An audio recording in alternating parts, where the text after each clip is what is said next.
Jesus must be honored, must be honored, must be honored.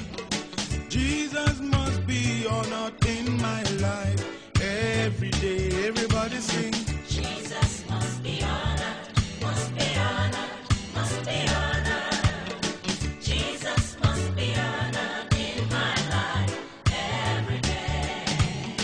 I was listening to the radio when I heard this beautiful song, saying Jesus must be honored in my life every day. And yes, indeed, I agree that it is good to honor Jesus Christ. He did for humanity what no friend, no brother can do. Many years have come and gone since this Jesus was crucified, but we still gather round unto him who died for us.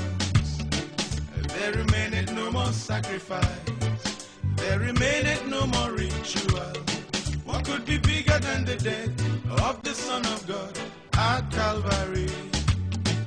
In the morning let us honor him, every time let us honor Emmanuel. Glory, glory, hallelujah, to the Lamb on the throne. Everybody sing. Jesus must be honored, must be honored, must be honored. Jesus must be honored.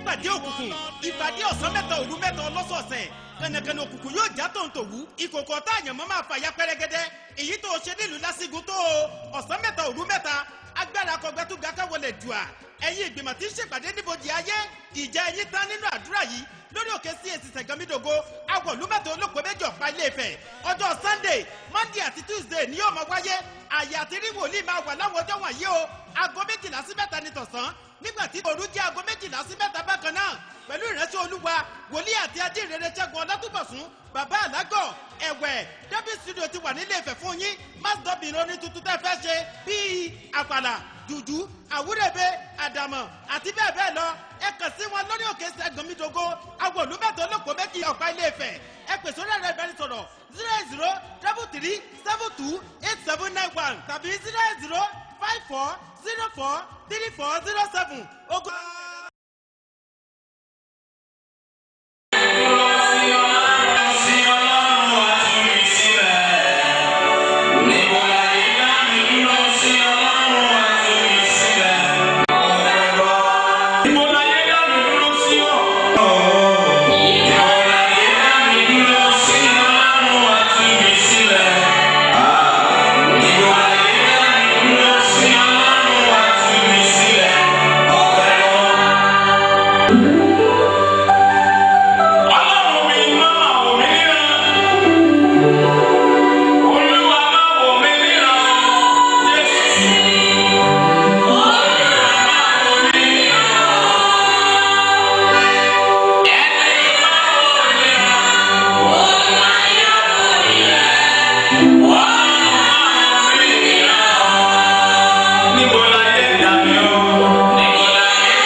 must be honored, must be honored, must be honored. Jesus must be honored in my life every day. Everybody sing. Jesus must be honored, must be honored, must be honored. Jesus must be honored in my life every day. I was listening to the radio when I heard this beautiful song, saying Jesus must be honored in my life every day. And yes, indeed, I agree that it is good to honor Jesus Christ. He did for humanity what no friend, no brother can do. Many years have come and gone since this Jesus was crucified, but we still gather round unto him who died for us. There remaineth no more sacrifice, there remaineth no more ritual. What could be bigger than the death of the Son of God at Calvary? In the morning let us honor him, every time let us honor Emmanuel. Glory, glory, hallelujah, to the Lamb on the throne. Everybody sing. Jesus must be honored, must be honored, must be honored. Jesus must be honored. pé ìtúkẹ́ nípàdé òkùnkùn ìpàdé ọ̀sán mẹ́ta òru mẹ́ta ọlọ́sọ̀ọ̀sẹ̀ kànàkànà òkùnkùn yóò já tòǹtòwú ìkòkò ọ̀tá àyànmọ́ máa fàya pẹ́rẹ́gẹ́dẹ́ èyí tó ṣe nílùú lásìgún tó ọ̀sán mẹ́ta òru mẹ́ta agbára kọgbẹ́tùgà káwọlẹ̀ dùà ẹ̀yin ìgbìmọ̀ tí ń ṣèpàdé níbojì ayé ìjà ẹ̀yin tán nínú àdúrà yìí lórí òkè CAC Ṣẹ̀gàmídògo awọ̀lúmẹ̀tò olóko méjì ọ̀pá Ilé-Ifẹ̀ ọjọ́ Sunday Monday àti Tuesday ni yóò máa wáyé àyè àti rí wòlíì máa wà láwọn ọjọ́ wọ̀nyí o aago 12 sí 3 ní tọ̀sán nígbà tí òru jẹ́ aago 12 sí 3 bákan náà pẹ̀lú ìránṣẹ́ Olúwa wòlíì àti ajínrere Ṣẹ́gun Ọlátúbọ̀sún bàbá àlágọ̀ ẹ̀wẹ̀ David studio ti wà ní Ilé-Ifẹ̀ fún yín masdọ́bì ìròyìn tuntun tẹ́ fẹ́ ṣe bíi àpàlà jùjú àwúrẹ́bẹ àdàmọ̀ àti bẹ́ẹ̀ bẹ́ẹ̀ lọ ẹ kàn sí wọn lórí òkè Ṣẹ̀gàmídògo awọ̀lúmẹ̀tò olóko méjì ọ̀pá Ilé-Ifẹ̀ ẹ pè sórí ẹ̀rọ ìbánisọ̀rọ̀ 08033728791 tàbí 08054043407 ogun. Oh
cross. Bí a ti ń lọ, As we are going ìrìn àjò yìí in this journey, kò yẹ kó bá ju wákàtí kan lọ. for more than 1 hour. Ṣùgbọ́n nígbà tó kù díẹ̀, But when kádé tó gé we want to get to Togo ní ìlú Ìbàdàn. in Ibadan, Àwọn arímọ́tò we saw very ó tò lọ rẹ́rẹ́rẹ́. Sì kíyèsí notice that láàrin wákàtí kan àbọ̀ within 1 hour tá a ti wà nínú that goslo we were in this odor, àmọ́ tó ṣẹlẹ̀. don't know what happened. Gbogbo wa bẹ̀rẹ̀ sí làbú. We are just sweating. Àwa pariwo sí dírẹ́bà. Then one shout on the driver, Sílẹ̀kùn fún wa. open the door. Afẹ́ lọ́wọ́ tó ṣẹlẹ̀ wájú. What has Bí happened? a ti ń lọ, As we are going, àwọn mẹ́rin la bọ́lẹ̀. one of us came down. Ẹnì kìíní sọ wípé First one said, wọ́n má já wọn olè. maybe it was down Ló máa ń dáná wájú o.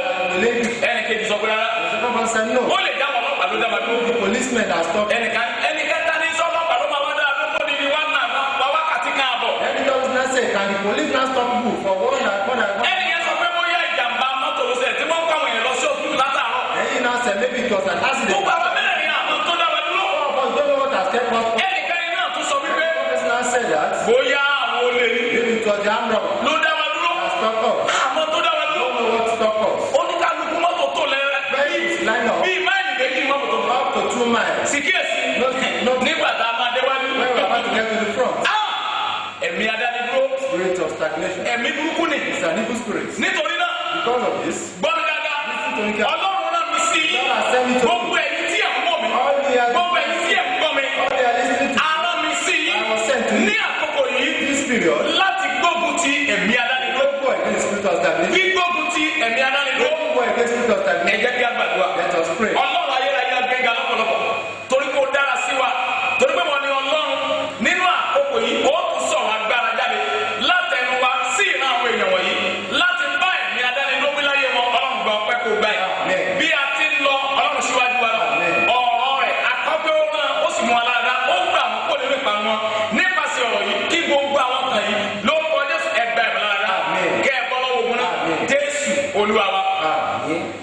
Àpàtàmẹ́rin Brothers and sisters, mo kà láti inú ìwé Ẹ́sọ́dù I read from the book of Exodus, orí ìkarùn-ún chapter 5, ibẹ̀ láti ẹsẹ̀ kìíní. reading from verse 1. Ìwé Ẹ́sọ́dù Book of Exodus, orí ìkarùn-ún chapter 5, ibẹ̀ láti ẹsẹ̀ kìíní. reading from verse 1. Lẹ́yìn èyí After this, ni Mósè àti Árónì wọlé Moses and Aaron wọ́n sì wí fún Fáráò pé prayed to Pharaoh. báyìí ni Olúwa wí. This is what God has said. Ọlọ́run Ísírẹ́lì wípé God of Israel jẹ́ said, kí àwọn èèyàn mi kí ó lọ let my kí people wọn go kí ó lè lọ fún àjọ yìí. so that they can go. Fáráò wípé ta ni Olúwa Who is this God? tí èmi yóò fi gbọ́ ohùn rẹ̀ gbọ́ I will now listen to láti God. jẹ́ kí Ísírẹ́lì kí ó lọ. Now let the Israelites go. Èmi kò mọ Olúwa. I don't know this God. Bẹ́ẹ̀ ni èmi kì yóò jẹ́ kí Ísírẹ́lì kí ó lọ. Now let the Israelites Arákùnrin àtàlábẹ̀rin brothers and sisters ẹ̀wọ̀ ẹsẹ̀ tí a kà yìí. listen to this part. Òun náà ni a fi ń sọ̀rọ̀ ìjáde. Pastor, I listen to Olúwa ló ní kí n tú àṣírí fún ọ. as you know the secret Àṣírí ẹ̀mí adánidúró. of the spirit of stagnation. Àṣírí ẹ̀mí adánidúró. Of the spirit of Ẹ pè gbogbo ẹni tó wà nítòsí. not everybody near. Ẹ pè gbogbo ẹni tó lọ. All those who are Ẹ going, pè wọ́n kí wọ́n súnmọ́ bí. come closer. Níbi tí wọ́n ti ń gbọ́ ọ̀rọ̀ yìí. And you can listen to this, Arákùnrin àtàlábẹ̀rin brothers and sisters. ipò tó yẹ kó wà kọ́ ló wà. Suppose you have this question you have. Ẹ̀dọ̀ ẹni ayé bá dá dúró yé rẹ̀ kì í ṣí. Someone who the world has stagnant, Ẹlòmíì ayé rẹ̀ wà lójú kan ṣoṣo. but the world has made Ó lè tẹ́ lọ́rùn bẹ́ẹ̀. and is satisfied. Àwọn sọ wípé He said, tó ń bá táyé wá. if I come here, Owó tó yàn. then I will have an Ẹ̀ẹ́dì wípé irú àwọn èèyàn bẹ́ẹ̀. Now see this topic, Ayé ti dá wọn lónìí.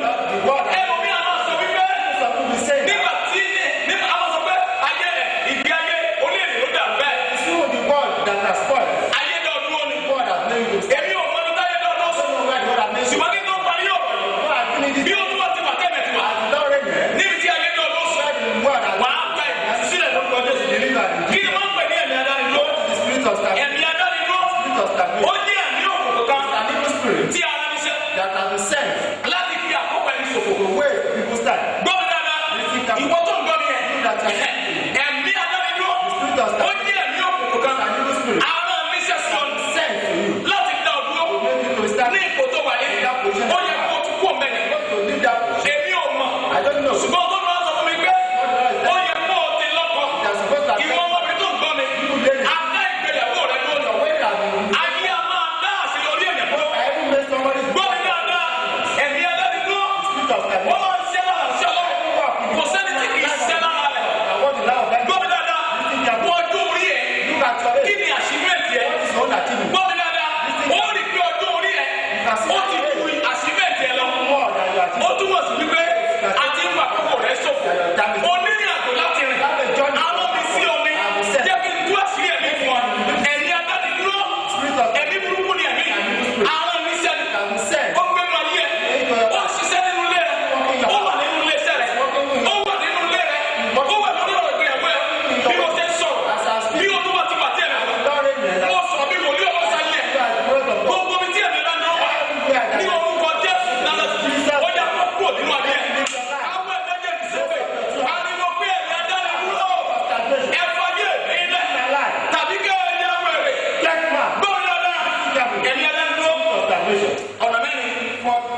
parts. Ifá àkọ́kọ́. The first part. Ayé a máa dá yẹn wò. What can you make it to remain stagnant? Number 2. Second. Èṣù a máa dá yẹn wò. Devil can make it to be stagnant. Number 3. Third. Ẹ̀ṣẹ̀ a máa dá yẹn wò. Sin can make it to be stagnant. Number 4.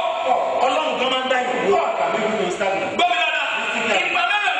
All these Olùkọ́ bẹ́ẹ̀ sọ̀rọ̀ lé lórí. people have to talk about. Jẹ́ kí n bọ́ sọ. Let me talk to you. Ẹgbẹ́ mi dáadáa. Bí ọwọ́ ẹ̀ lórí ẹ̀mí tó wà yẹn.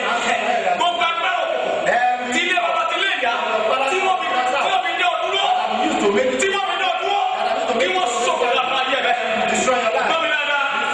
Gbọ́mi dáadáa. Àwọn ẹ̀dá mẹ́ta tí máa ń dá yẹn dúró. Evil. Mo ti sọ fún wa.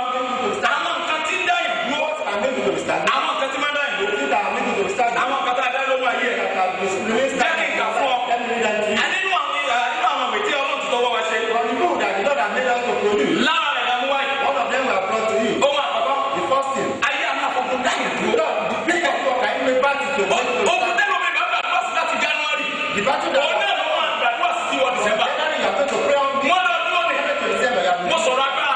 I speak. Tó o bá lè sàmì mẹ́ta fún òfò sókè bẹ́ẹ̀ yẹn. Tó ogun tí ayé mi dá dúró. That battle that God Ẹ̀kẹ́ ká kó sọ pé ogun wọn láyé mi dá mi dúró. said, what battle has God made it to Ẹ jáde lára. my body? Gba ara yẹn sẹ́ni kejì lára. Ogun wọn náà mi dá dúró. Battle has been made to Ogun wọn náà mi dá dúró. what battle has been made Ogun to lè bàbá máa dá ìgbó. battle from the father's Mo house. rántí arákùnrin kan. Remember one man? Mo rí arákùnrin kan. Remember one man? Tí ẹni tó máa mú lọ sí Amẹ́ríkà dé. Somebody that's supposed to take him to America called. Ló kó àwọn bẹ́ẹ̀sì mọ́ra. And now Gary people Lọ́wọ́ sí yan káàkiri àdúgbò. walking around the streets. Orí inú ẹ̀ wá bàtò bí ẹ̀jẹ̀. He was very, very unlucky. Ló bá yan lọ sí agboolé wọn. Now went to his family house. Níbi tí ìyá àgbà tó ti pa gbogbo ọmọ ní agboolé wọn. Woman was there, was killed.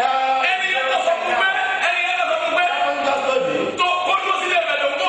Wọ́n sáré dé Ìlọrin. let me get it Wọ́n padà. and come back. Òun àmújọ kejì. I've come to take it. Ló bá yan kiri. There was now Gbogbo àwọn èèyàn sọ pé people were asking him, ibo ló lọ. where are you going? Wọ́n ní amẹ́mọ̀ lọ. I'm going to America. Amẹ́mi. I'm going to America. Ní sọ pé àwọn ọmọ ìsìn sà. Then the boys were hailing him. Tí àwọn ọmọ ẹni tó kú bá jà kì í kàn. When he was about to start out, we love why? Ẹnu mi ọ̀rọ̀ ọgbọ́n ayé rò gbà fún ẹ̀. Ìrìn àjò ayé rò gbà fún máa lọ ní bàbá ẹ̀ lemọ́lemọ́. Ibẹ̀ ni ó sì máa wù lọ.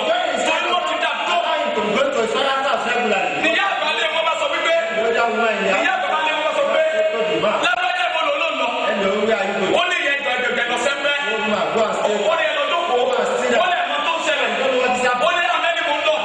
Ó ní mo yóò tún lábẹ́ mo ti wà lábẹ́. Níyà yẹn bá pè é padà pé. Lábẹ́jẹ́ mo lò ló ń lọ. Why do you say you are Ó going? ló ń lọ lóyìnbó. Say, I'm going to Ìyá yẹn ni mo gbé mi. Everyone else say, I swallow it. Ẹ jọ sá. Ní ìjọ kejì. The second, Ẹni tó máa mú lọ. those are supposed to take him to America. Ẹ̀fọ́sì ló ti ń pèpè jọ. Lọ́ọ̀dì ló ti bá padà wá ní ó bàbá náà. Come back the second time you go with him. Ó wọ ọkọ̀ ńgbà tó máa dé Ìbàdàn. Ẹ̀yìn ọkọ̀ náà kì í Took a bus, he was going to Ibadan. Then títí dàárọ̀ yìí. then they asked him, Kò lè tẹ̀lú Èkó. this one is Adé dá ìrìnàjò rẹ̀. his journey has Ogun táyé mi dán dúró. that battle Bí mo that ṣe ń sọ̀rọ̀ lọ́wọ́ yìí láti January. the battle Òun that náà ló máa ń gbàdúrà sí wọ December. January you are going to pray on this. Wọ́n lọ dúró ní. To December, you Mo have sọ̀rọ̀ agbára. I speak. Tó o bá lè sàmì mẹ́ta fún òfò sókè bẹ́ẹ̀ yẹn. Tó ogun tí ayé mi dán dúró. That battle that God Ẹ̀kẹ́ ká kó sọ pé ogun wọn láyé mi dá mi dúró. said, what battle has God made it to Ẹ jáde lára. my body? Gba ara yẹn sẹ́ni kejì lára. Ogun wọn náà mi dán dúró. Battle has been made to Ogun wọn náà mi dán dúró. what battle has been made Ogun to lè bàbá máa dá ìgbó. battle from the father's Mo house. rántí arákùnrin kan. Remember one man? Mo rí arákùnrin kan. Remember one man? Tí ẹni tó máa mú lọ sí Amẹ́ríkà dé. Somebody that's supposed to take him to America called. Ló kó àwọn bẹ́ẹ̀sì mọ́ra. And now Gary people Lọ́wọ́ sí yan káàkiri àdúgbò. walking around the streets. Orí inú ẹ̀ wá bàtò bí ẹ̀jẹ̀. He was very, very unlucky. Ló bá yan lọ sí agboolé wọn. Now went to his family house. Níbi tí ìyá àgbà tó ti pa gbogbo ọmọ ní agboolé wọn. Woman was there, was killed. Ẹni yẹn lọ sọ fún pé. Someone just told me, Tó kó dúró sílé ìbẹ̀dẹ̀ òkú. Wọ́n sáré dé Ìlọrin. let me get it Wọ́n padà. and come back. Òun àmújọ kejì. I've come to take it. Ló bá yan kiri. There was now Gbogbo àwọn èèyàn sọ pé. people were asking him, Ibo ló lọ. where are you going? Wọ́n ní amẹ́mọ̀ lọ. Say, I'm going to America. Amẹ́mi. I'm going to America. Ní sọ pé àwọn ọmọ ìsìn sà. Then the boys were hailing him. Tí àwọn ọmọ ẹni tó kú bá jà kì í kàn. When he was about to start out, we love why? Ẹnu mi ọ̀rọ̀ ọgbọ́n ayé rò gbà fún ẹ̀. Ìrìn àjò ayé rò gbà fún máa lọ ní bàbá ẹ̀ lemọ́lemọ́. Ibẹ̀ ni ó sì máa wù lọ. Torí wọ́n ti dà tó. Allow him to go to his father's house regularly. Níyà àgbàlẹ̀ wọn bá sọ wípé. The older woman in the Níyà house àgbàlẹ̀ wọn bá sọ pé. told the man, Lábẹ́jẹ́ mo lò ló ń lọ. hello, where are you going? Ó ní ìyẹn gbẹ̀gbẹ̀ lọ sẹ́ńpẹ́. The woman, go and stay. Ó ní ẹlọ jókòó. Ó ní ẹ̀mọ́ tó ń ṣẹlẹ̀. You don't know what is Ó happening. ní amẹ́ni mo ń lọ. Ó ní mo yóò tún lábẹ́ mo ti wà lábẹ́. Níyà yẹn bá pè é padà pé. Lábẹ́jẹ́ mo lò ló ń lọ. Why do you say you are Ó going? ló ń lọ lóyìnbó. Say, I'm going to Ìyá yẹn ni mo gbé mi. Everyone else say, I swallow it. Ẹ jọ sá. Ní ìjọ kejì. The second, Ẹni tó máa mú lọ. those are supposed to take him to America. Ẹ̀fọ́sì ló mo ti ń pèpè jọ náà bí mo ti bá padà wá ní ọ̀nà bá dà. By the second time you go with you. ó wọ ọkọ̀ ńgbà tó máa dé Ìbàdàn ẹ̀yìn ọkọ̀ náà kì í Took a bus, was going to Ibadan, then títí dàárọ̀ yìí kò lè tẹ̀lú Èkó adédá ìrìnàjò rẹ̀ òkúta yẹn mi dán ló bí mo ṣe ń sọ lọ́wọ́lọ́wọ́ yìí wọ́n náà máa mi ara ẹ̀ wọ́n dé kúrò ní ó yẹ kó o ti bímọ ó yẹ kó o ti lọ́kọ̀ òkú ló dé ló sókúnlé bàbá mi sókúnlé ìyá sókúnlé ọkọ ni ó sọ agbára sí ọ bó o ṣe ń sọ bó o ṣe ń sàmì yẹn lórúkọ Jésù òkúta yẹn mi dẹ́ ló kó jà lára rẹ̀ ayé àwọn pèpè láyé. People of work, I can spend. mo ti rí ẹni tí I've seen people. wọ́n nínú ìdílé wọn Their family. tí wọn kì í ṣe rere bẹ̀. Make good èpè tí wọ́n jà bàbá tó tún jà ìyá. spend upon the paradise. ọ̀dọ́ mo tún da ọmọ. People upon the ọmọ méje lẹni lẹni. they gave back to 7 children. ọmọ kìíní ọjọ́ tó ní admission ọjọ́ tó ní tó gba resort yẹ A1 ló kó délẹ̀. Receive his ó result. padà ní fọ́ọ̀mù ọjọ́ tó délé báyìí. Then he got to the house. orí fífọ́ ló pa. He was afflicted with headache. second born He died with headache. ó gba resort yẹ The second person. A1 tó kúrò sí títì báyìí. When he was about to cross, mọ́tò gbà. then he was ill. nígbà tó bí orí ẹlẹ́ka ọmọbìnrin. When he was on the field, ó bá lọ sí ìkejì alákejì. then he now went ó bá lọ gba bíríbírí 21. past. orí rẹ̀ ni ìdádúró ti kú. Then this one, ọmọbìnrin ó wà lára àwọn lọ́ọ̀yà orílẹ̀-èdè lónìí. this woman, ló gbà wọn tó jẹ́ kí ìsọ̀kò tó o bá sọ èpè ìdílé àwọn adarí ìlú no, spend for your family. tó jẹ́ wípé wàá gbà kámú sínú oṣù lọ sọ̀rọ̀ ẹgbẹ́ sí ayé ẹ̀ èpè bó wọ́n lè máa fò sókè pọ́ńtò èpè tó bẹ́ẹ̀ lára rẹ̀ èpè mọ̀lẹ́bí èpè alájọbí èpè àdàbí Spend as a tó family. bẹ́ẹ̀ lára rẹ̀ ó yẹ kó jáde lórúkọ Get Jésù. out of the body of Jesus. ayé àwọn àbàṣẹ̀dá yẹn. People of work, can you see? mo rántí ọmọbìnrin kan I remember in olóògbé the best scholars he had ní Ọ̀yọ́ in Oyo State, he had the best ó ní the best student students. ṣùgbọ́n But bí o ṣe sọ̀rọ̀ yìí as I was speaking to àìsàn láyé mi dá dúró people who are using gbogbo ẹgbẹ́ graduate kò bá wọn lọ. all this ìwọ náà wò rẹ̀ look at yourself. wò rẹ̀ Look at yourself. nígbà tó bá bẹ́ẹ̀ sẹ̀ sáńgbà sàmá lórí bẹ́ẹ̀. When you want to have an tí exam, mo bá bẹ́ẹ̀ wọ́n ṣe ń tábìlì ló máa ń sick. when you want to go to ayé mọ̀ pé tó o bá sick o máa kọjá. know that you are not sick. You are gbọ́dọ̀ not bí sick. owó ní ẹ̀sán yẹn bí mo ṣe ń sọ lọ́wọ́lọ́wọ́ yìí àìsàn tó ń bẹ lára rẹ̀ tí ayé program sí ọ lára tí ń dọ̀ dúró ìwọ tó máa ń ní mẹ́sàn-án lójú oorun. What time menstrual period in the tó máa ní mẹ́sàn-án lójú oorun. ó jẹ́ pẹ̀lú ọ̀yìn mo sọ̀rọ̀ ẹgbẹ́ sí ayé ẹ̀ kó o sí àmì méje fáyà látọ̀ nínú from today, àìsàn that sickness, táyé mi ní olúwo the enemy has gbogbo used olúwa ayé rẹ̀. to leave your body. gbọ́dọ̀ dáadáa àwọn kan tí ayé ní dẹ̀ These are the things that the world used to make you ó start. pọ̀ gan ayé àwọn àǹfààní dáyẹ̀ When you slack, nígbà tó bá dáwọ́ àjọ when you nígbà tó bá kẹ́ ẹ̀ lájọ máa dàrú when it was about wọ́n mọ̀ tó bá fi wá àjọ yẹn máa ṣe rẹ̀ they know when you collect it.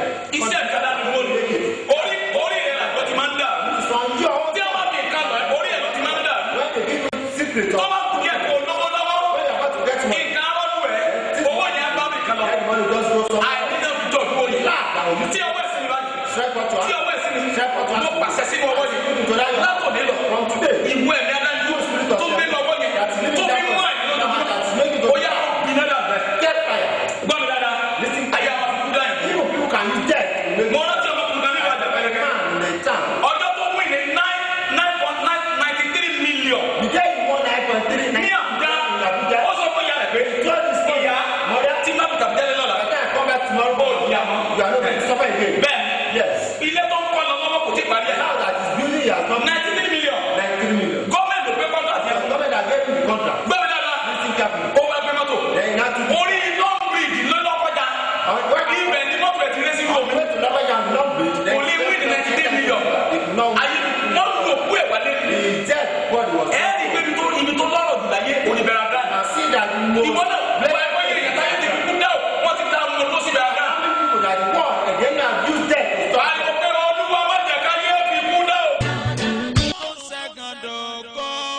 pé ìtúkẹ́ nígbàdí òkùnkùn ìpàdé ọ̀sán mẹ́ta òru mẹ́ta ọlọ́sọ̀ọ̀sẹ̀ kànàkànà òkùnkùn yóò já tòun tòwú ìkòkò ọ̀tá àyànmọ́ máa fàya pẹ́rẹ́gẹ́dẹ́ èyí tó o ṣe nílùú lásìgún tó o ọ̀sán mẹ́ta òru mẹ́ta agbára kọgbẹ́tùgbà káwọlẹ̀ jùà ẹ̀yin ìgbìmọ̀ tí ń ṣèpàdé níbojì ayé ìjà ẹ̀yin tán nínú àdúrà yìí lórí òkè CAC Tẹ̀gánmídògo awọ̀lúmẹ̀tò olóko méjì ọ̀pá Ilé-Ifẹ̀ ọjọ́ Sunday Monday àti Tuesday ni yóò máa wáyé àyè àti rí wòlíì máa wà láwọn ọjọ́ wọ̀nyí o aago 12 sí 3 ní tọ̀sán nígbà tí òru jẹ́ aago 12 sí 3 bákan náà pẹ̀lú ìránṣẹ́ olúwa wòlíì àti ajínrere Ṣẹ́gun Ọlátúbọ̀sún bàbá àlágọ̀ ẹ̀wẹ̀ David studio ti wà nílé Ifẹ̀ fún yín masdọ́bìn orin tuntun tẹ́ fẹ́ ṣe bíi àpàlà jùjú àwúrẹ́bẹ àdàmọ̀ àti bẹ́ẹ̀ bẹ́ẹ̀ lọ ẹ kàn sí wọn lórí òkè Ṣẹ́gun Mídógó àwọn olùmẹ̀tọ́ olóko méjì ọ̀pá ilé Ifẹ̀ ẹ pèsè orí ẹ̀rọ ìbánisọ̀rọ̀ 08033728791 tàbí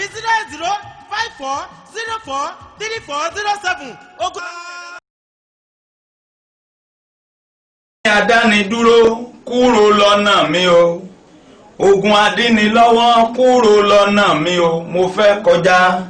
Arákùnrin àti arábìnrin, brothers and sisters, gẹ́gẹ́ bí a ti ṣe ń sọ lọ, as we have been saying, ẹ gbọ́ mi dáadáa. listen to me carefully. Àkókò láti gbàdúrà ń It's the súnmọ́. time to pray and it's getting Mò ń better. bá wa sọ̀rọ̀ I'm lọ. talking to you. Kí ni ohun tí mò ń sọ̀rọ̀? What are we saying? Ó ní wípé Is that ayé a máa dáyàn people dúró. can use something to Èṣù a stop máa you. dáyàn Even dúró. Satan can stop Ẹ̀ṣẹ̀ you. a máa dáyàn dúró. Sin can stop Mo you. sọ pé Ọlọ́run gan máa ń dáyàn I dúró say even God can stop fún you ìdí kan for some tàbí reason èkejì. or the other. Arákùnrin àti arábìnrin, Brothers and sisters, mọ́mí and dáàdì tó ń wò mí, Daddy and mommy looking gbọ́ mi at dáadáa, you, listen to me gbogbo agbára tó dá ẹ dúró Every power that lórúkọ has Jésù stopped kí you, wọ́n ṣòfò let dànù. them be destroyed. Ẹ̀gbọ́n tí mò ń sọ lọ́sẹ̀, Listen to what I was àwọn telling you. nǹkan tí ayé fi ń dáyàn Things that the world dúró, used mo to ti stop sọ you. díẹ̀ síwájú. I've told you some. Kí ni ohun tí ayé fi ń dáyàn What dúró? are other things that Ayé a máa people fi use to stop àlákàlà you? dáyàn You can dúró. even use evil dream to stop you. Ayé a máa fi àlábùkù You dáyàn can dúró. use evil dream to Ẹ stop jẹ́ káwọn you. àwọn àlá Let's look at those tí ayé fi ń dáyàn that the dúró. enemy used to stop Nínú you. kẹ́sẹ̀tì àṣírí ogun In oru, the case of the secret of ẹ wo àṣírí àlá ń bẹ̀. look at the secret of dreams. Ohun tí Ọlọ́run fi hàn ń bẹ̀. What the Lord revealed there. Fún àpẹẹrẹ, For example, kí ènìyàn kó máa ní ìbálòpọ̀ ojú oorun, If you are fond of having sexual intercourse in your dream, ayé a máa fi dá dúró. people can use it to Nínú stop you. kẹ́sẹ̀tì àṣírí ogun In oru, that case ó ní of mo ti secret, sọ I told you that ọdún méje àtàbọ̀ tí mo fi for ní ìbálòpọ̀ 7.5 ojú oorun. years I was having sexual intercourse in Ẹ your gbọ́ mi dáadáa, Listen carefully. ìwọ tó wà ń bẹ̀ yẹn, You that you are there. ò ní ìbálòpọ̀ ojú And oorun. you having evil Àmì dreams, ìdádúró ọ̀tá nìyẹn. that is a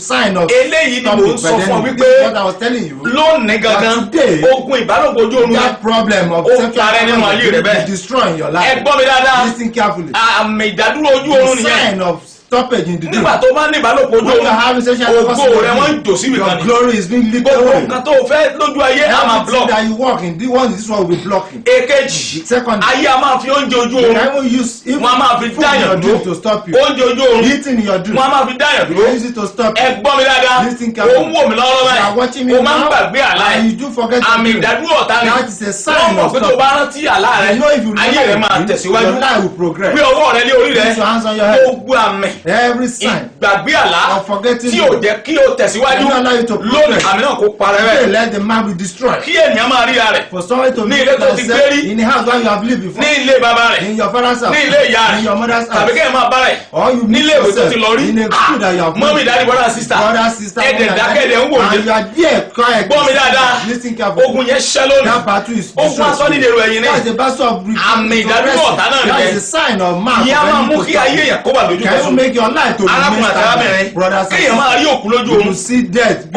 túmọ̀ sí pé àmì ìdádúró ọ̀tá ni. Means it's a sign of Àwọn àlámọ̀ yìí kò dáa fún ayé yìí. These dreams are Kéèyàn not máa your sa life. ìgbín lójú You oorun. continue to pick snail in your dream. Ẹ wo ọkùnrin tó ń gẹrun fún. Look at that man that is being his hair is being cut in the Èyí tí dream. mo fi hàn nínú àṣírí àlá. And show in that Ìwọ náà wò ó, òun bí wọ́n ṣe fa irun orí ẹ̀ lọ. Look at how his head was scraped Wọ́n away. fa irun orí ẹ̀ lọ ní. The hair was Gbé ọwọ́ rẹ lé orí rẹ bẹ́ẹ̀. Tẹ́ẹ̀ bá ń kórun lójú oorun. If you are fond of Wọ́n gẹrun, wọ́n gbé àwọn gba ògo rẹ̀ lọ. Àmì ìdádúró ọ̀tá nìyẹn. Yes, a mark Ohun tí mò ń sọ ni of wípé ó yẹ kí iye wa lè ṣí. What I'm telling you is that Kí your láyé fi mind ṣe ọ̀dúró gan-an. what you are Irú àláwò náà fi dá ẹ dúró. What dreams have they used to stop Mo you? sọ̀rọ̀ agbára sí I orí yẹn. speak powerful into your head. Látọ̀nà ògo rẹ̀ padà Today bẹ́ẹ̀. your glory return. Ẹ gbọ́ mi dáadáa. Listen carefully. Kí ènìyàn máa ṣàgbé lójú For oorun. someone to pick Kí èèyàn máa rí ejò lójú oorun. to be seen Irú àwọn ẹranko wo ló ń dá ẹ dúró? What sort of animal is stopping Lójú àlá in your dream? tàbí lójú ayé. Or even in Kí your èèyàn máa life? kókó wà láǹtakùn. For you to be having cobwebs. Tàbí around kí your head. èèyàn máa rí kí àwọn ọmọ ńlé kó máa pọ̀ nú yàrá rẹ̀. See what gecko plenty. Tí ọmọ ńlé máa ń fàlà sí ọ lára. If you see what gecko. Wọ́n gba ẹ̀jẹ̀ lọ sí láàbù ẹ̀mí Your òkùnkùn. dream is your blood is being taken into the lab. O of ní láti evil people. àmì ìdádúró ọ̀tá ni. That is a mark. Gbogbo of tẹ́ni yẹn máa ṣe ní ọdún mẹ́wàá. Everything that Wọ́n á ti happens parí in iṣẹ́ lé the lórí. next 10 years will have A kàn máa dé gbogbo àkóríkà ìkọ́tà sí yọrí ọ̀nà rẹ̀ máa to dín. a junction of progress and Mo sọ̀rọ̀ agbára sí ayé rẹ̀. Lónìí ogun adánidúró. Today, that's Ó fi ayé rẹ̀ sílẹ̀. stop it. Arán mi sí ọ níṣẹ́. I was sent to you. Ìwọ tó ń gbọ́ mi. You that you are listening Ìwọ tó ń wò mí. You that you are looking Ogun at me. yẹn ṣẹ́ láyé That rẹ̀. battle is overcome. Mọ́mí dáadé wọ́n sísá. Brothers, daddies, Àwọn and ẹranko tí ayé fi ń dá yẹn the dúró. animal that the enemy used to Aláǹtakùn wà stop bẹ́ẹ̀. you. spider is there. o fojú kó wà láǹtakùn And you are fond of ó dẹ̀ dákẹ́ síbẹ̀ your head and you gbọ́ mi dáadáa are listen ẹni tí máa fojú kó wà láǹtakùn anybody that is kò sí àṣeyọrí using his fún face to stop bí ọwọ́ ẹ̀ síwájú orí there ẹ̀ is no progress in life. gbogbo májàmú aláǹtakùn wájú orí ẹ̀ ó yá kó pààyà every covenant of ọmọbìnrin kan ló ń kà ní pápá ìsọjí let it be destroyed.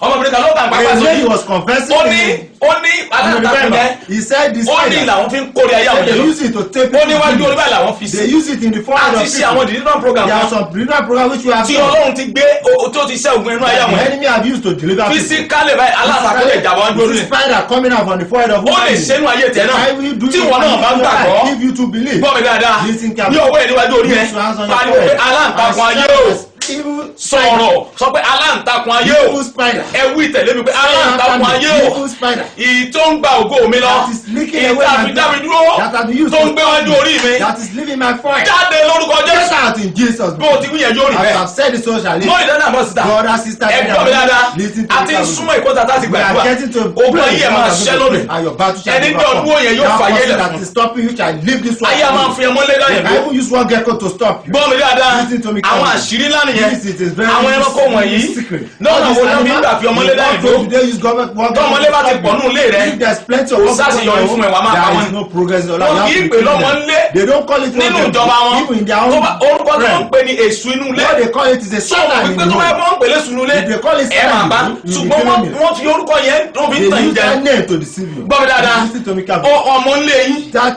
ká ẹ lè máa fún un ní so ọyàn that you can be ká ẹ lè máa fún un ní ìrẹsì giving him ká ẹ lè máa fún un lẹ́wà giving him beans. ọmọ lálọ́dún yàrá Even you see a child of the wọ́n land. tẹ̀ ẹ́ ní They are just deceiving gbọ́ mi you. dáadáa Listen to me iṣẹ́ òun náà fi ń ṣe What work are wọ́n they fi ń using rìn èèyàn to mọ́lẹ̀ do? They use it to wọ́n fi ń falàyé sí yàn lára make evil mark on the àmì body. ìdádúró ọ̀tá náà yẹn Sign of nínú ilé something by the enemy. wà á rí pé ọmọ ilé yóò máa tẹ́tí gbogbo You ohun tẹ́ bá are bá going to see that the gbogbo tẹ́ bá ń sọnù ilé to everything you are saying. wọ́n lé mo fẹ́ lọ gba ẹsẹ̀ kan lọ́tún náà Want to go and take ẹnìkan fẹ́ ràn mí lọ́wọ́ Taking appointment one yóò rí me.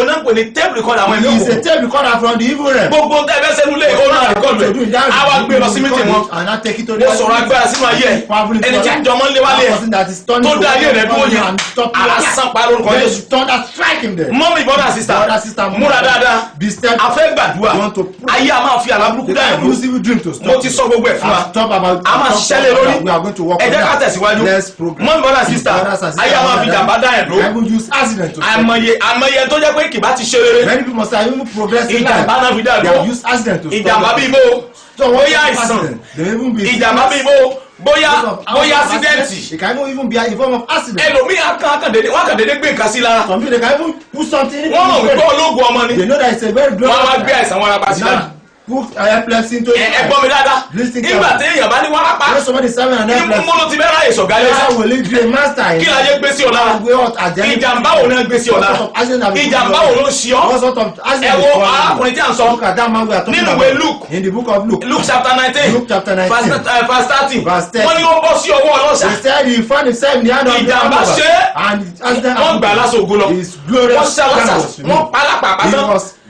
marketed. ìdí ni wípé Listen, be that. wọ́n dá a dúró He was wọ́n jẹ́ kó lọ bí tó Do lọ not allow him to pray. wọ́n jẹ́ ká yẹ ẹ̀ Do nítumọ̀ not allow his light of gbọ́ mi dáadáa Listen to me carefully. lónìí Today, májẹ̀mú tó dẹ̀ dúró that covenant has májẹ̀mú náà kó stopped. bàjẹ́ That covenant let it be destroyed. ìjàmbá táyé fi dẹ̀ The dúró accident that them mo ní have kó to stop stop you. I bẹ́ẹ̀ say let it be èkejì stopped. Second, gbọ́ mi dáadáa ayé a máa fi gbèsè dá you ìbò can use them to stop you. àpẹẹrẹ ni wípé For example, èyí tí àníwọ́ bá ń yún You that you always have àmì gbèsè nìyẹn palm. That's the ẹnìkan ló sign sọ of mark of death. ẹnìkan ló kà lọ́jọ́ sí Somebody ó confess. ní tí àníwọ́ bá ti ń yún He yàn said once your ó palm lẹ́nu is yẹn hitting you, ó lẹ́nu he yẹn said such a ó person. lẹ́nu yẹn Such a ó person. ní ogun burúkú ló ń jà That is a very serious battle. ó láàrin ọwọ́ wọn ó ní lòun gbé àpẹẹrẹ ayélé lọ The palm, the basket omi of the nílẹ̀ word fẹ́ that is pátápá sitting ẹ̀ there. a kò lè kún Whatever water you put in the drink, it shall not be bẹ́yẹn gbé full. 1 million lọ́wọ́ You carry kò ní 1 mọ̀ bó ṣe million, náà you know how you spend it. gbọ́ mi dáadáa Listen carefully. tẹ ọwọ́ rẹ̀ sí mi Strike forth your àmì hand. ìdádúró ọ̀tá ní That ọwọ́ rẹ̀ mark, lórúkọ not Jésù in kó your palm. gbẹ dànù Let bẹ́ẹ̀ it dry off. in gbọ́ mi Jesus' dáadáa name. Listen carefully. àjọ fẹ́ gbàdúrà You are ìtúsílẹ̀ going to pray. ó máa now. bọ́ lónìí lórúkọ Today Jésù you are going to be mo delivered. ló máa bọ́ Today I lónìí say you are going to be àmì delivered. ìdádúró yẹn máa That parẹ́ mark of stagnancy ìwọ is kọ́ ló going to be dogun yẹn destroyed. That person sọ fẹ́ is tó not wà lẹ́gbẹ̀ẹ́ pé èmi Tell kọ́ mo the lógun person telling you that this battle is ogun not my own. adánidúró This battle of ó máa stagnancy. kó láyé Let lónìí I live your life. gbọ́ mi dáadáa